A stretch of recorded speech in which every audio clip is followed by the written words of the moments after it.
بسم اللہ الرحمن الرحیم۔ ناظرین السلام علیکم ورحمۃ اللہ وبرکاتہ۔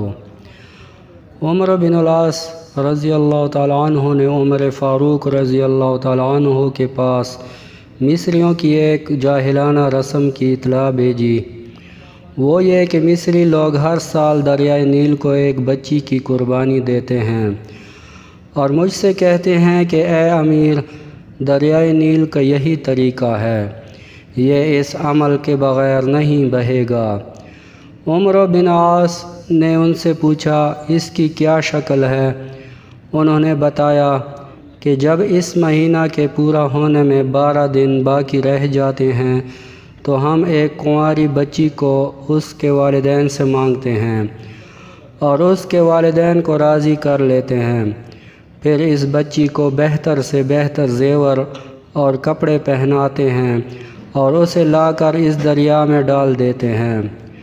عمر رضی اللہ تعالیٰ عنہ نے کہا، یہ تو ایسا کام ہے کہ اسلام میں اس کی اجازت نہیں مل سکتی۔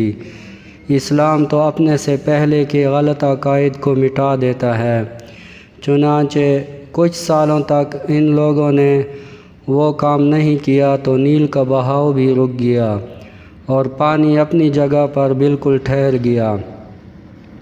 ان لوگوں نے پھر وہی عمل دہرانا چاہا تو عمر بن عاص رضی اللہ تعالیٰ عنہ نے عمر بن خطاب رضی اللہ تعالیٰ عنہ کے پاس اس سلسلہ میں خط لکھا۔ عمر بن خطاب رضی اللہ عنہ نے اس کا جواب یہ دیا کہ تم نے جو کیا ہے وہ صحیح ہے۔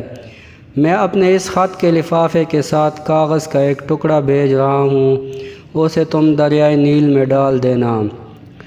جب عمر رضی اللہ تعالیٰ عنہ کا خط پہنچا تو عمر رضی اللہ تعالیٰ عنہ نے اس ٹکڑے کو پڑھنا شروع کیا۔ اس میں تحریر تھا، اللہ کے بندے عمر امیر المومنین کی طرف سے مصریوں کے دریائے نیل کے نام۔ حمد و صلوات کے بعد اگر تو آج سے پہلے اپنی مرضی اور اپنے اختیار سے بہتا تھا تو مت رواں ہو، ہمیں تیری کوئی ضرورت نہیں ہے، اور اگر تو اللہ وحدہ قہار کی مرضی اور اس کے حکم سے بہتا تھا اور حقیقت میں وہی تجھ کو رواں کرتا ہے تو ہم اللہ سے سوال کرتے ہیں کہ وہ تجھے رواں کر دے۔